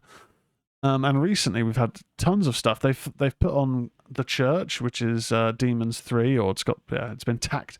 I say it's Demons 3. It's been tacked on as a Demons film to help sell it. I've never seen it. It's one of those films that I keep meaning to watch as a fan of the first two Demons films. That's now on Shudder, so I need to get my arse in gear and watch that at some point. Maybe if there's time tomorrow. And quite a few new exclusives, as we mentioned, like Evil Lurks, whatever it's called. I definitely want to give that a watch soon. So Shudder do seem to be putting out some good content, and they do the VHS films now pretty much since VHS 99 and 95, 94, whatever it was. VHS 94 and 99. But I just found that I wasn't that interested in VHS 85, which sucks. And I think part of that is because I just really didn't like the TKN OGD story. It's following a performance artist doing a show using virtual reality software to try and awaken the god of technology, which is what I don't know what TKN OGD stands for. But I couldn't really get into it, I'm going to be honest. I'm going to give it... what did I say VHS 94 would be? VHS 99 would be, I should say. That was a 6.5. Do you know what? I'm going to give it the first score of its type in Ministry of Horror history. I'm going to give it a 5.75. I know, what the hell are we playing out doing 0.75s? Next we're going to be like goddamn Dave Meltzer and giving a film like 11 out of 10, 12 out of 10. That bullshit. It's not quite a 5.5, but I think giving it a 6 would just feel a bit generous, just because none of it really... Around the chat, calm down, Meltzer. None of it really just stuck with me. You know, there's moments where it was sort of like, oh, this is a clever connection to an earlier story, but I was like, I don't care. And I think if you're invested or interested even slightly in something, when you get that connection that you weren't expecting, you're like, oh, cool, that connects to the earlier story. That's the narrative thread that's running through this. But if you're not that interested in what's occurring, when you do get those moments, it's almost like a bit of an eye roll, which does sound a bit harsh and probably is. But I just found myself going, oh, so she was involved with the first story. Okay, cool. I don't know. It's something when I should maybe give it a rewatch further down the line. And we probably will do a VHS episode at some point, because I do love quite a few of the entries. But 5.75, it's a very Meltzer score of me, I know. Fran in the chat says, I'd actually like a third ABCs of Death. Do you know what? I've never seen ABCs of Death 1 or 2. And I don't know why. I've been aware of them. They've just kind of flew under my radar. And I think they were, or at various stages have been on Prime, so I've not really got an excuse not to have watched the ABCs of Death. But that's one for the future, certainly. I think when the first one came out, it didn't necessarily get great scores, and I probably should have given it, time to watch it myself. And I guess it depends on who's giving those scores, and But yeah, and Eddie the Beast. The poster looks all right. Not seen the film though. Yeah, so Eddie, these are on Shudder, which you can watch through Prime. It's like $4.99 a month, but you get the first week free, or they have their own app. And I currently watch it through Prime at the moment. We shall see. My Prime membership's ending soon because I'm becoming part of a family membership, so I'll be sharing and contributing to the family one. Don't know what that means for Shudder though, but if it cancels my Shudder because it's tied to my account, then I'll just mostly sign up on the family one and send the money over. Eddie, maybe you can watch the first and a watch party later. Well, let's have a look, actually. Let's have a look. Because I don't know if they're... I know they have been on Prime, but... And I know we've got quite a lot of new horror on Prime. Oh, shit, we have got some new horror. So, Dark Harvest is a brand new horror film. We talked about watching The Toxic Avenger later on, which I'm quite down for. It's quite a short film. I've never seen it. It came out the year I was born. We've got The Class of Nukem High, which I've heard a lot about. I think the Gruff has mentioned that's one of his favourite trauma films. Boogeyman from 2006, 2005, which I did think was shit, personally. There's a new film called Morbid on there, which looks like it could be pretty cool. Night Beast, Blood Hook. Ghost Ship, I've never seen Ghost Ship. In My Mother's Skin, never seen that. Halloween, Rob Zombie's Halloween, no. It's a mixed bag. Some of the Saw films, Toxic Avenger Part 3. The Collector, The Belko Experiment. The Belko Experiment's pretty good if people haven't seen that. It's essentially like a Last One Standing, but in a workplace. It's got Dr. Cox from Scrubs, I can't remember his name, John C. McGinley. Let's have a quick look. The ABCs of Death. Is that on Prime? The ABCs of Death is showing as on Prime. Oh, it's included with my Shudder subscription, so I wouldn't be able to stream that, but I can watch that. ABCs of Death Part 2 is currently showing as unavailable. Okay, so if anyone has Shudder, you can watch the ABCs of Death. So I'll be able to watch that, but I won't be able to stream it, unfortunately. How about Texas Chainsaw Massacre? I think we might have streamed that a couple of... I say in the past, it was probably a couple of years ago. So... yeah, the original Texas Chainsaw Massacre is included in Shudder. The Texas Chainsaw Massacre 2... Now, again, we won't be able to stream this, but if people haven't seen it, that is now on Freevee. So Freevee are always adding some good shit to their platform. And they now have got Texas Chainsaw Massacre Part 2, so if you've never seen it, check it out. But no, I think after the stream, we are going to be watching The Toxic Avenger, which is essentially a... well, we'll talk about it when we get to it. But VHS 85, I'm giving it 5.7 out of 10. So... not terrible, could have been a lot better. And then finally in the reviews, we are going to talk about another film that I saw a trailer for about a week ago. I think it might have come up in the new film discussion, maybe on the prior show. And that is the 2023 film Night of the Hunted. Bear with me while I have a quick swig of water. I'm very thirsty. Thank you for your patience. So it's a 2023 film. It's from Frank Calhoun. Why do I have a feeling I recognise that name? Let's have a quick little look at IMDb. He did Maniac. That is why. He did Maniac, the remake with Elijah Wood. He also did P2, and he appeared in Piranha 3D. He also did Oxygen, which I've not seen, but P2 is very good. Very, very good. Very effective. If you ever walked alone at night in a multi-story car park where the lights are dim and you're alone but you're not actually alone, then you understand that bit of dread. And I guess especially for women as well, where you never know what kind of evil lurks around the corner. P2's definitely one to check out, guys.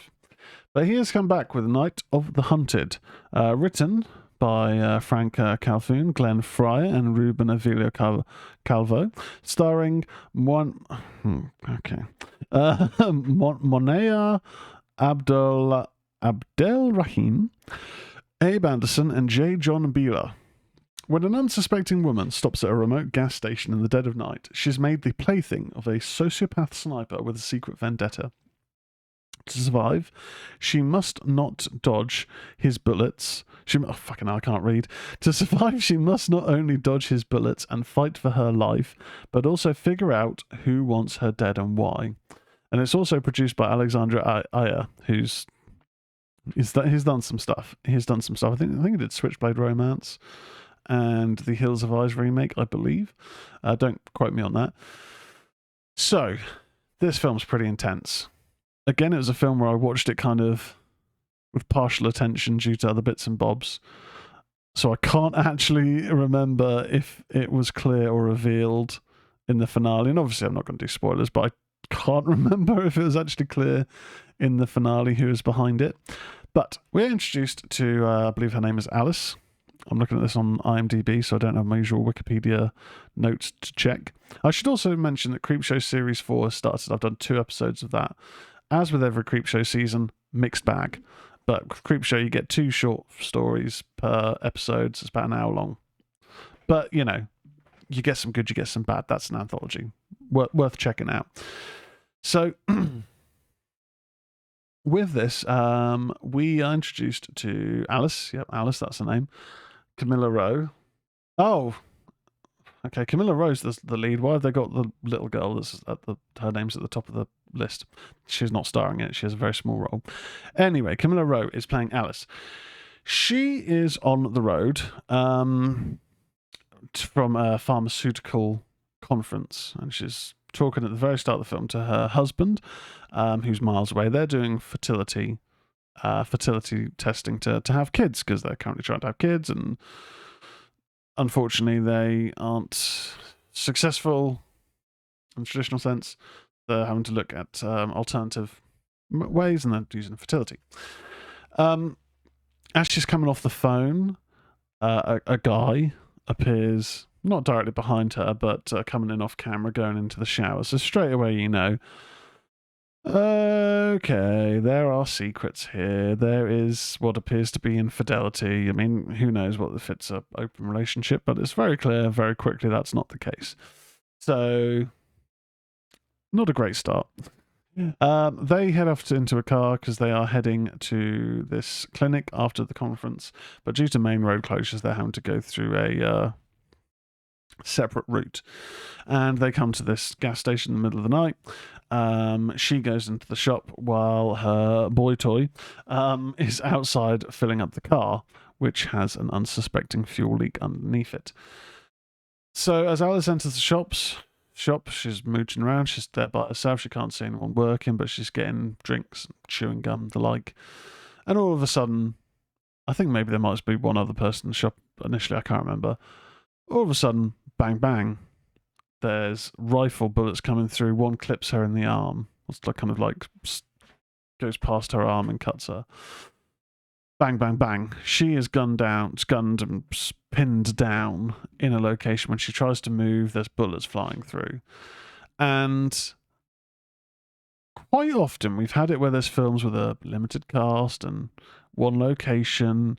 And my initial thought is, okay, seems like maybe this film was made through COVID, you know, limited availability and keeping cast and crew on set small and one location. You can't really go all around, all that stuff.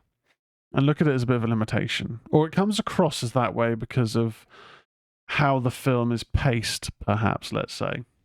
We don't have that issue in Night of the Hunted.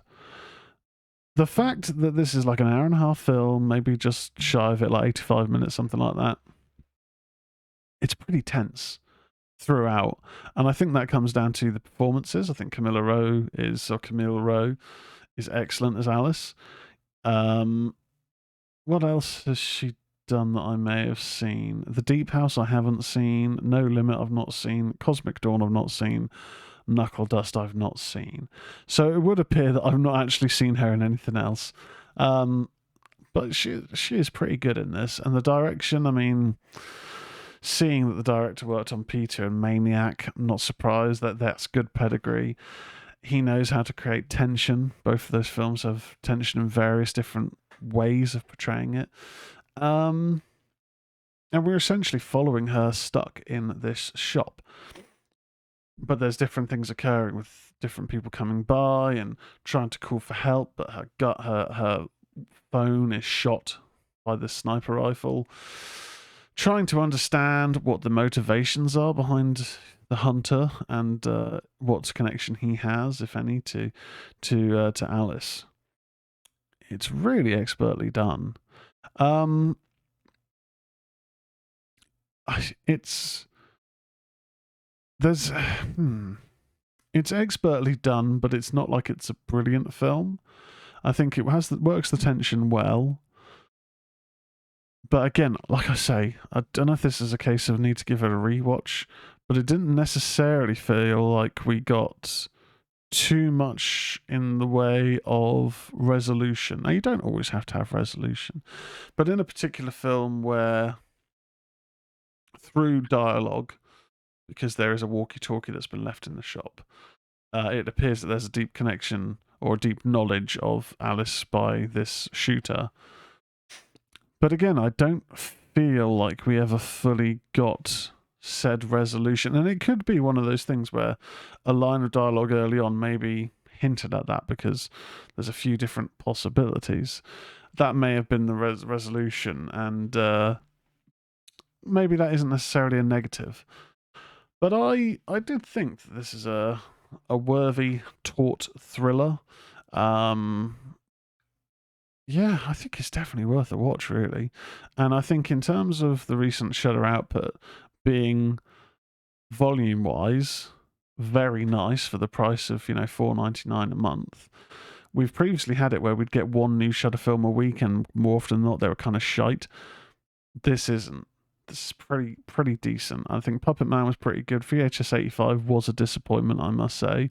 This, I think, is a 7 out of 10. And I'm fairly confident with that score. I did quite enjoy Night of the Hunted. Definitely one worth checking out. But let me know if there's any new horrors that you guys have watched, anything that has been on your radar, or if any of these films have tickled your fancy. Be sure to drop it in the chat on twitch.tv/Tezzius, TEZZIUS. Or we do have socials on Instagram or X. It's ministry_horror. I think it's that. Or ministry_ it's ministry_horror. That's the one. No Facebook or any of that stuff. But yeah, check us out, or drop in a comment on podcast feeds whenever you listen to it. Anyway, that is it for the reviews.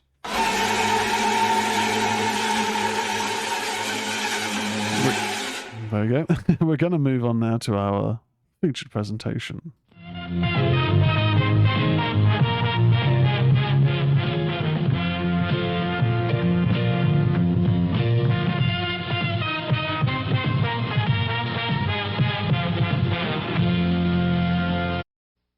Had to quickly glug down like a pint of water to hydrate oneself.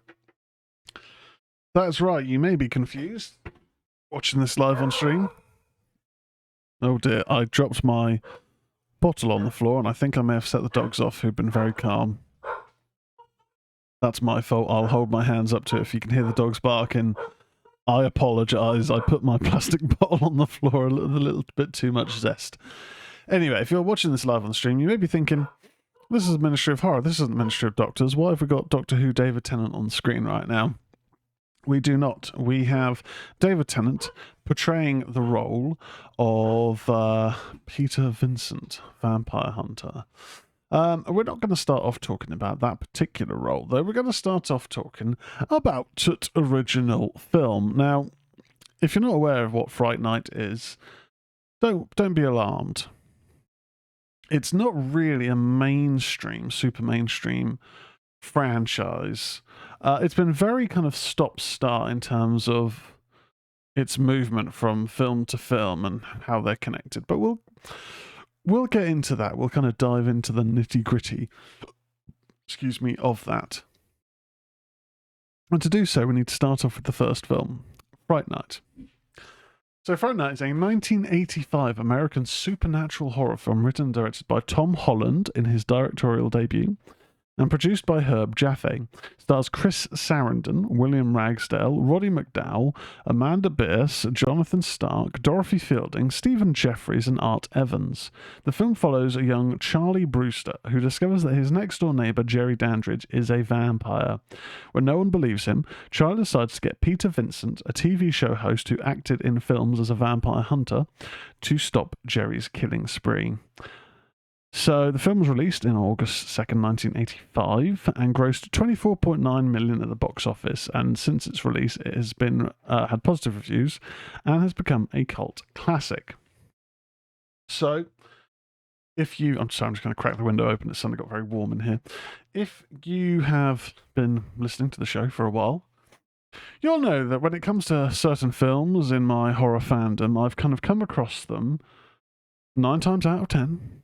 Let's say 8 times out of 10, because sometimes there'll be recommendation from friends who may have seen other stuff before me. But 8 times out of 10, it will be because of catching it on the Sci-Fi Channel on Sky TV in the UK. And this is the Sci-Fi Channel, as I always say, when it was SCI-FI. Not that there's anything wrong with SYFY, but just in terms of...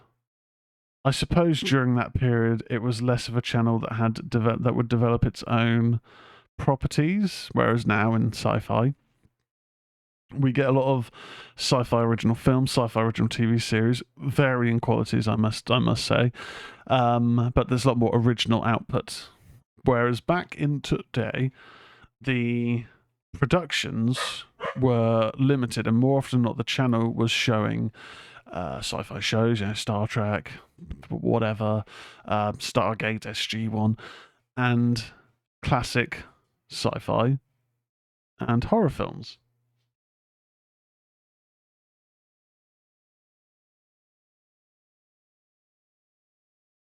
So I didn't know if I could hear something from downstairs or if it was upstairs. I was just panicking in case the dogs had got something downstairs that was like kind of something on the dragging on the floor, but I'm sure they're fine. It's probably one of the boxes of empty boxes in the kitchen. Anyway, I would see these films on the Sci-Fi Channel, and they would just capture my imagination because for the longest time growing up before becoming a teenager, we didn't have Sky TV in my household. We had channels BBC One, BBC Two, ITV, and Channel 4.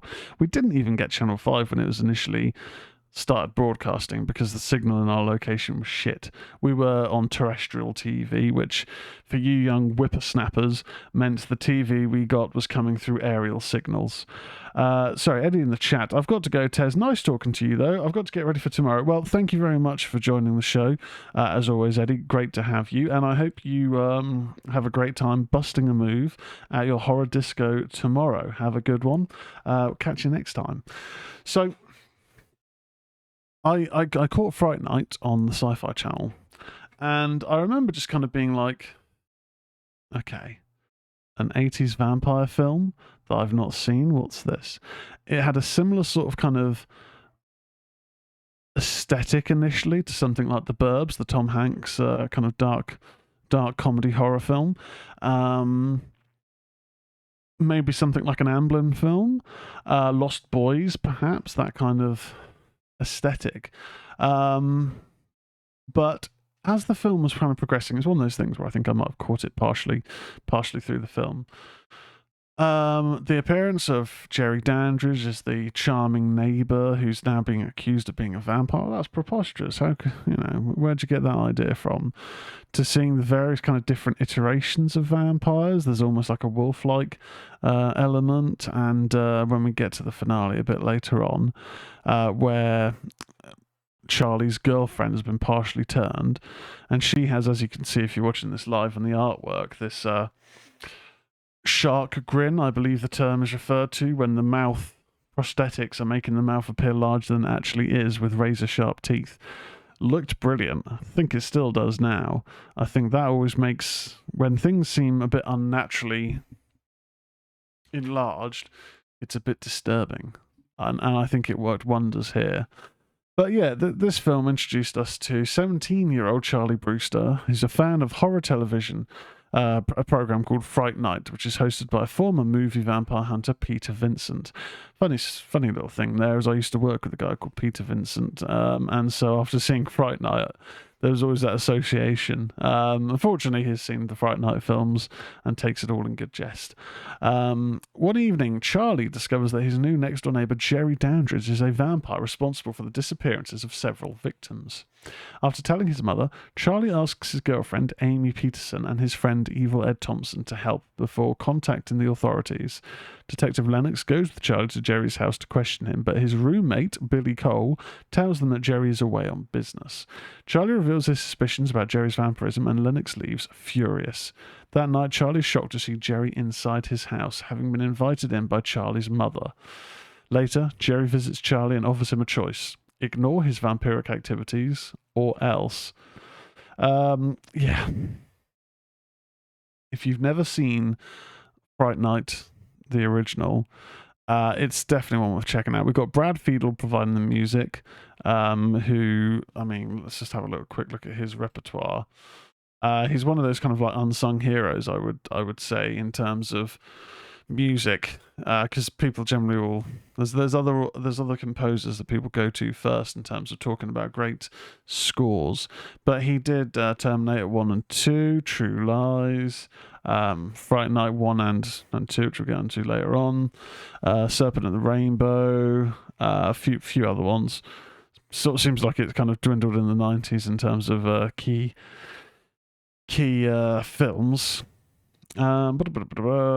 But yeah, it looks like he must have retired. Doesn't look like he's done any projects since 1992. His last major theatrical score was in 1995. And although he enjoyed a brief period of renewed interest following the release of Terminator 3, when Marco Beltran wrote an orchestral arrangement of his theme, he shows no sign of return to the film music field. He recently released an audio version of his original musical, Full Circle. Oh, there you go. But the things that kind of stuck out for me, as I mentioned, were the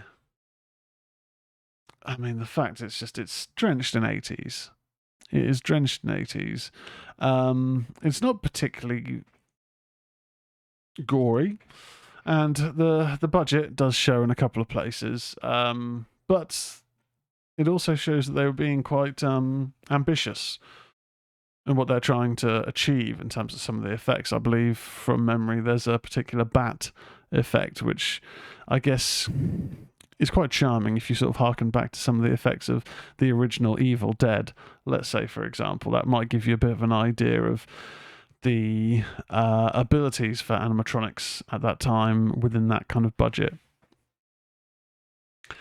But we get some great key moments in the battle of good and evil with Charlie Brewster ultimately bringing in and enlisting the help of what's his face, Peter Vincent against Jerry Dandridge. And so this was developed when writing the script. Apologies for the dogs. When writing the script for an adventure film called Cloak and Dagger, Tom Holland amused himself when he conceived the idea of a horror movie fan becoming convinced that his next-door neighbour was a vampire, but he did not initially think this premise was enough to sustain a story. What's he going to do, Holland asked, because everyone's going to think he's mad. The story percolated in his mind for a year, and finally one day, while discussing it with John Byers, then the head of story development at Columbia Pictures, he finally figured out what the boy would do. Of course he's going to go to Vincent Price. In that era, many local TV stations in the United States had horror hosts, such as Zach Earl, Sven Gulli, and the nationally syndicated Elvira. Sven Gulli one person? He can't be. No, it's a bunch of different people. Just because I'm sure that there's someone that's a Sven Gulli now, but this Sven Gulli was from like the 70s. Anyway, I'm getting distracted. So Holland decided it would be a local TV. So Holland decided it would be natural for the boy to seek aid from his local host. The minute I had Peter Vincent, I had the story. Charlie Brewster was the engine, but Peter Vincent was the heart. Once he'd conceived that character, Holland knocked out the first draft of the script in 3 weeks, and I was laughing the entire time, he said, literally on the floor, kicking my feet in the air in hysterics. That's quite a visual, isn't it? Holland wrote the film for himself to direct, in part because he was so disheartened by the film that was ultimately made from his previous screenplay, Scream for Help, and he had developed enough clout from the success of his screenplays for Class of 1984, Psycho 2, and Cloak and Dagger that the head of Columbia Pictures said, let's take a chance on the hot screenwriter kid, not figuring that Fright Night would be as successful as it ultimately became. So Roddy McDowall was cast in the role of Peter Vincent, which, I mean, he is brilliant in this. If anyone is unfamiliar with Roddy McDowall, think Planet of the Apes. That's where people tend to go first. But he does a great performance in this as the kind of the co-lead as Peter Vincent, the cowardly vampire hunter. Now, before we move on to the sequel, it is worth mentioning kind of an interesting kind of little story in regards to that. So it's an interesting story. It's not. It's quite tragic, real life. From all accounts, McDowall relished playing Peter Vincent and was eager to bring Holland back to the franchise, so he had set up a meeting for Holland and himself with Carolco Pictures chairman Jose Menendez to discuss making Fright Night Part 3. Part 3? So I guess they'd already made Part 2 at this point, so maybe jumping ahead. However, before that meeting could occur, Menendez and his wife were murdered by their sons, Lyle and Eric. This stopped another sequel and also interfered with the release of Fright Night Part 2, which attained extremely limited theatrical distribution before being dumped on home video by Carolco's subsidiary, Live Entertainment. So, I'll read about that case later on because I didn't really know about that. Disturbing. Anyway, we did get a sequel to this. We did get Fright Night Part 2, but man, it's a criminally overlooked film. It's a criminally overlooked film, I guess, due to the circumstances of its release, and subsequently, I think there are various rights issues, but we've never really got a proper release of this, definitely not in the UK. For a long time, I remember people just weren't even really aware that this was a film, and again, circling back to the Sci-Fi Channel, that was the one time that I've actually was able to watch this properly. Catching it on the Sci-Fi Channel. So, Fright Night Part 2 is a 1988 American horror film directed by Tommy Lee Wallace and starring William Ragsdale, Roddy McDowall, Tracy Lind, and Julie Carmen. Thanks very much to Mighty Haggis, who has subscribed with Prime. Thank you very much, dude. Much appreciated. It's a sequel to 1985's Fright Night, with Ragsdale and McDowall reprising their roles. Composer Brad Friedel also returned with another distinct synthesizer score. Following the plot of the first film, it focuses on Charlie Brewster, who, now a college student, encounters a group of vampires led by a beautiful woman who is seeking him out. Released by New Century Vista in North America and TriStar Pictures elsewhere in 1989, the film grossed almost $3 million domestically and has since become a cult classic like its predecessor. 2003, it received a brief issuing on DVD by Artisan Entertainment in a full-frame presentation, but the release quickly went out of print and has since become a rare collector's item. A third film was planned with a target release of 1990, but studio discussions over the popularity of the franchise led to the film being cancelled. In October 2020, Tom Holland, director of the original Fright Night, confirmed that he was writing a film called Fright Night Resurrection that would ignore the 1988 sequel and be a direct sequel to his original film. So, I've kept forgetting that Tom Holland wasn't involved in Fright Night Part 2, which is a bit of a shame. But Tommy Lee Wallace is a decent director, of course. So essentially with this, it's been 3 years since the first film, and Charlie Brewster's now 20. He does look a lot older than 20, I should say. As a result of psychiatric therapy, he now believes that Jerry Dandridge was nothing but a serial killer posing as a vampire. As a result, he comes to believe that vampires never existed. College student Charlie, along with his new girlfriend, Alex Young, go to visit Peter Vincent, who is again the burnt-out vampire killer on Fright Night, much to the chagrin of Charlie. While visiting Peter's apartment, Charlie sees 3 large crates being offloaded from a truck. On the way out from Peter's apartment, Charlie sees 4 strange people walk past him into an elevator. Charlie instantly becomes drawn to one of the 4, the alluring Regine. Charlie drives Alex back to her dorm and begins to make out with her, only to see himself kissing Regine and pull away. An upset Alex storms off, not realizing that something is following her.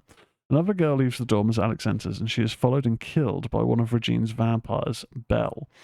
Alex, meanwhile, is unaware that Louis, another of Regine's group, is scaling up the wall, as you can see on screen, outside her window, but he is startled and falls when Alex inadvertently slams her window shut on his hands. Bosworth, a bug-eating servant of Regine, makes fun of Louis before consuming some bugs. So, this is... it's an underrated sequel. It's very underknown, really. You can watch the whole film on YouTube or various outlets, but you can't buy it in the UK on, well, you can get an import, but they're quite expensive. But it's not widely available. And it just is baffling that after all these years, someone like Arrow hasn't been able to acquire the rights. I don't know what the hold-up, what the issues are with the rights. I think it does have something to do with the studio that own it and the rights holders. It's something to do with the murder of those rights holders. That's somehow involved in this. But whilst it is a direct continuation to the first film, Charlie is a bit of a bitch in this film. Now, he has been... has had the psychiatric therapy to think that what occurred previously was just an illusion. But, I mean, he deep down knows it's not an illusion because of what happened to his girlfriend. I mean, she did survive, but don't know where she is now. And the things that they went through and what they saw, they saw a man turn into a bat. They saw that bat explode after they killed it. So he does play a bit of a weak and feeble character throughout the majority of this film. Peter Vincent, though, Roddy McDowall, is the real star, I should say again. It's kind of almost the roles are reversed, which I think is kind of natural to do with a sequel, where Peter Vincent is coming into this as the believer and the one trying to fight the threat, whereas Charlie's like, no, this can't be real. It's not real. What are you talking about? That doesn't exist. It's a role reversal, which gives a new dynamic, and it does work well. A little note here: original Fright Night director Tom Holland had been approached by producers to return, but he declined in favour of working on Child's Play. Obviously, we talked a bit earlier on about Chucky, and that is the first film in the Chucky series, so there's a little connection there. So, yeah, that's kind of...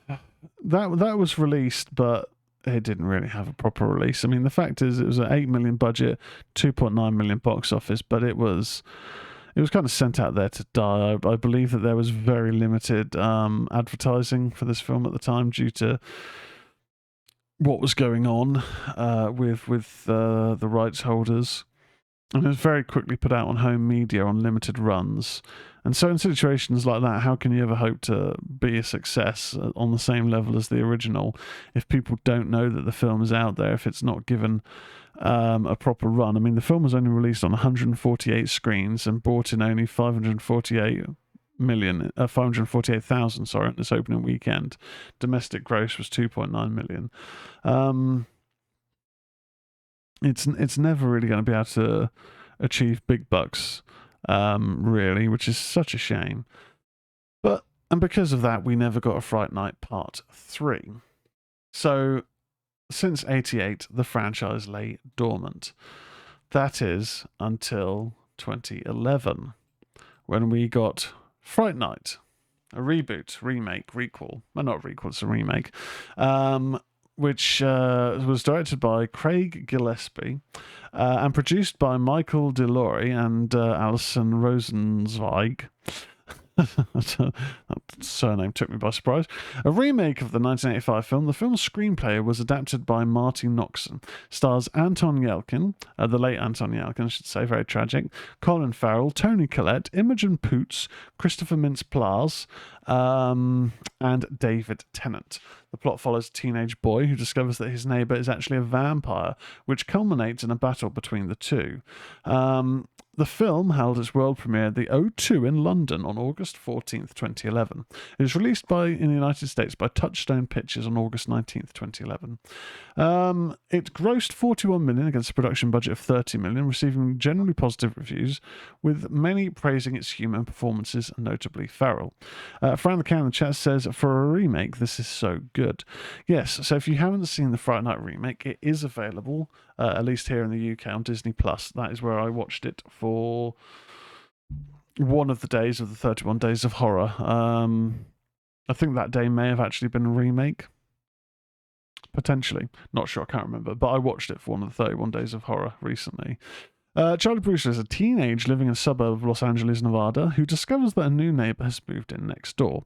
Charlie's old best friend, Edward Evil Ed Lee, informs him that many students have gone missing, including their other childhood friend, Adam Johnson. When Charlie goes home after school, his mother, Jane, introduces him to Jerry Dandridge, their new neighbor. Fed up and angry with Ed after he claims that Jerry's a vampire, Charlie tells him that he is crazy and does not want to be friends anymore. On his way home, Ed is confronted by Jerry, who claims that he's been watching Ed and has been aware of Ed watching him. Jerry soon chases Ed into a nearby pool and convinces him into believing that his life would be much better if he were a vampire. Ed succumbs and willingly allows Jerry to bite him. The next day, Charlie realizes that Ed is missing and decides to investigate. Starting to believe Ed's claims when he discovers video recordings of objects moving on their own, with Ed's voiceover revealing that he is recording Jerry to prove that his reflection does not show up in recordings. So, when it comes to Fright Night, the 2011 film, there's not really any negatives. It is very apparent in a couple of scenes. I say it's apparent. It's only apparent if you know that this was released during the period of 3D films. Fortunately, this wasn't called Fright Night 3D, which was, that would have just been like a real eye roll moment.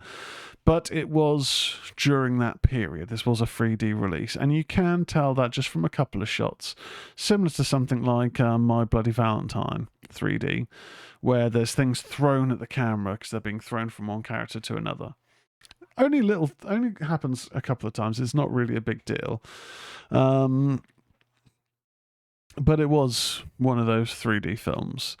And the only real sort of minor nitpick, I suppose you could say, is the CGI in a couple of places. The vampires, when they're in vampire bitey mode, do retain the shark tooth razor blade smile, as we kind of mentioned from the first Fright Night film.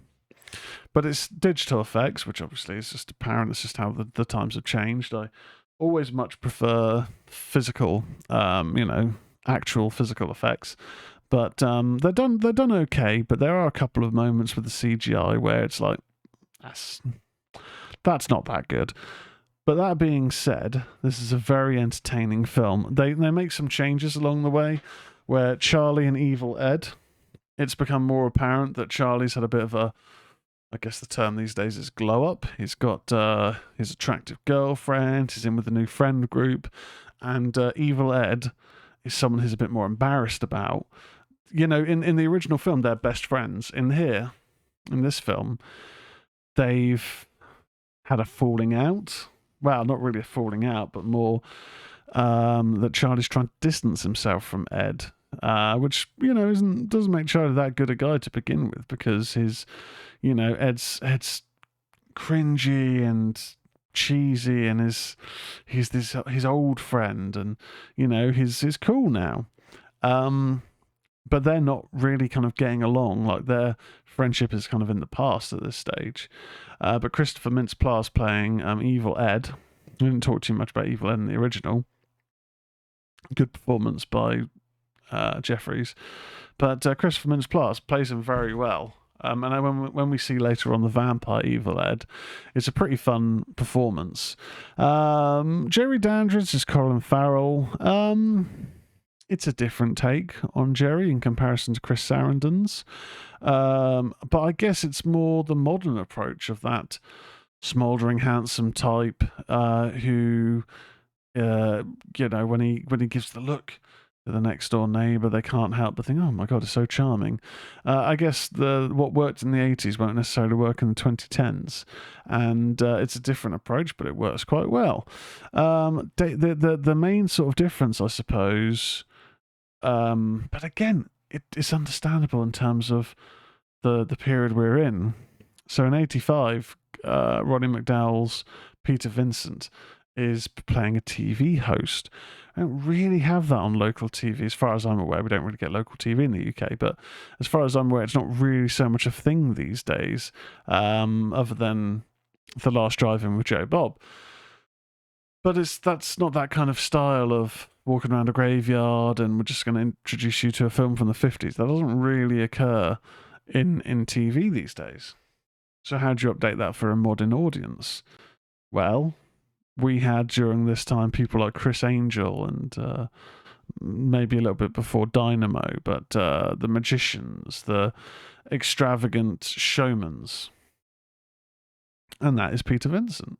But it's all about occultism, but it's in like Las Vegas and it's on the stage and very showy and is a bit of a womanizer and a bit of an arrogant coward, but that's the thing that's retained from the original film. He is initially a coward who has to find his backbone and find his resolve to lead the fight or to aid in the fight. It's an entertaining film. Anthony Elchin's great. All the cast are actually really good in it. There's interesting moments in regards to how access to properties works. So, as a vampire, you have to be invited if you go into a property. That doesn't necessarily matter if the property is vacant. You don't need an invite to a vacant property because there's no ownership. Similarly, if you are hiding in a property and the vampire wants to come in but can't, well, he'll find a way to get you out of that property by blowing the house up. Really quite inventive moments. And the finale, I think, was really good. It was an interesting approach for how to fight a vampire. If you can't fight a vampire head on because their reflexes are so fast, they can basically see what you're going to do straight away. But if a vampire's on fire, they don't think straight because they're panicking about the fire because that's a kind of a weakness. Very well done approach. When it comes to the film, principal photography on the production of Charlie, Ed and Jerry's house as a neighborhood began in Rio Rancho, New Mexico, suburb northwest of Albuquerque, New Mexico. The scenes of Peter Vincent on stage were shot at the National Hispanic Cultural Center in Albuquerque, and the scenes involving the Hard Rock Casino, Las Vegas, I can't read, were actually shot at the now defunct Hard Rock Casino Isleta, New Mexico, with Las Vegas set as a backdrop on July 26th, 2010, and wrapped in October. Fright Night was produced by DreamWorks Pictures and distributed worldwide by Walt Disney Studios Motion Pictures through the Touchstone Pictures label. The film was the first of two collaborations between Anthony Elkin and Imogen Poots, with the second and final being Green Room. Green Room, if you haven't seen it, is a brilliant thriller, hard rock thriller, punk rock thriller, I should say. Steven Spielberg provided a great deal of input in the making of the film, such as storyboarding scenes and assistance with editing. Didn't know that. So this came out, it did very much have the digital 3D high definition in its approach, but it did very well in terms of reviews. It scored very well. I don't think the advertising was that brilliant for it. I certainly thought that it could have done better in the cinema, but it recovered its budget. That's the main thing. It was a success. And when a film is a success, it leads to a sequel, a straight-to-video homage sequel called Fright Night 2: New Blood. Now, I don't know why it's necessarily referred to as a homage. Though it's billed as a sequel, here we go, the film repeats the plot of the original and remake with none of the 2011 cast and no references made to events in the previous film. For example, the character of Evil Ed, killed in Fright Night, is alive in the sequel. Yeah, I did think that. So in 2013, this film was released, directed by Eduardo Rodriguez. That's not the Eduardo Rodriguez that was involved in... No, No. He did an episode of Fear Itself, which, funnily enough, we talked about earlier on. But no, I've not seen any of his other productions. Oh well. So, Charlie Brewster, Ed Bates, and Amy Peterson are with their class as exchange students in Romania, where Charlie tries to reconcile with Amy after she suspects him of cheating. On their first night in the hotel, Charlie spots a beautiful woman having a sexual encounter with another woman, ending with the former drawing blood from the latter in the residence across the road. The woman is revealed later that night to be Jerry Dandridge, spelt with G-E-R-R-I, the alluring college professor who will be teaching them about Romanian history and culture. While on tour of nearby castles, Charlie and Ed break away from the group, and Charlie sees Jerry seducing one of the other students. Later, that student is missing. That night, Ed sneaks away while Charlie spots Jerry loading a body into her car. After she drives away, Charlie enters her home and finds a ritual sacrifice chamber. Jerry returns with a young woman whom she drains of blood. Jerry bathes in the blood, restoring her youthful appearance. Once this ritual is complete, she spots Charlie hiding in a coffin. He manages to escape. I can't remember where I saw this. I think it may have potentially been on Sky. Maybe. I certainly don't feel I paid any money for this. It is bad. It's not a very good film. It's a bit of a pointless film. The fact is, it's not really a sequel. There's characters alive in this that were dead in the previous film. There's no mention of the events in the previous film. Yeah. I don't really want to read any more about it. It's kind of just shit. Fox greenlit the film and rushed into production at a breakneck pace. The first draft of the screenplay was written in a week, and then it endured 2 months of revisions. Although producers of the 2011 film returned, the decision was made that the story would not follow the events of the previous films. I thought it was a little bit of a play on the James Bond movies, where it's always James Bond, no matter who plays him, commented director Eduardo Rodriguez. Jamie Murray is not a fan of horror films and had never seen the previous films when she was given the script. I read about 10 pages and I didn't really know whether it was meant to be funny or frightening, so I sat down and watched Fright Night with Colin Farrell, and then I went back and I reread the script. It was great because it gave me a point of reference and made me realise that even though it was really scary and dark in places, it was also funny. Is it funny? I don't think it was. I thought it was kind of shit. But that's kind of where leads us to where we are now.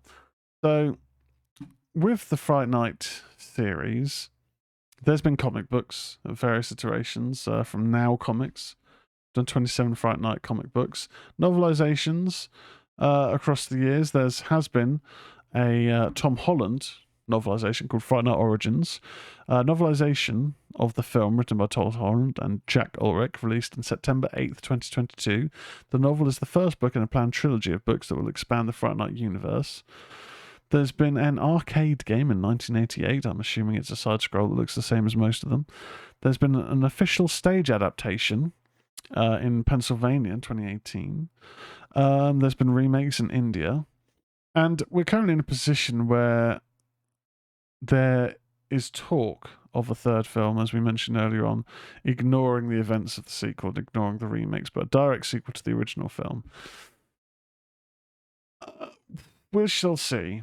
We shall see what we get from it and where it goes. But the main thing is, if you like a good vampire film, if you like an 80s film, then I would seek out Fright Night, the original. If you're not a big fan of the 80s, or if you've seen the original and thought it wasn't for you, then check out the 2011 remake, starring Anton Yelchin and Colin Farrell and Toni Collette. Bang on time there, the dogs. So thank you very much if you've been watching this live on twitch.tv/Tezzius. I've been your host, Tezz. We are going to stick around to a watch party, although I'm going to take a quick break. Check on Victoria, get a drink, get some snacks, stretch the legs, see what on earth the dogs are mouthing off about. So if you are watching live, stick around. If not, thank you very much for listening to the Ministry of Horror. Be sure to check us out on socials, on X or Twitter, Ministry_Horror. If you're listening to us on podcast platforms, please give us a score, ideally 5 stars, but whatever you think is fair. A follow, subscribe, all of that good stuff. and we'll catch you later.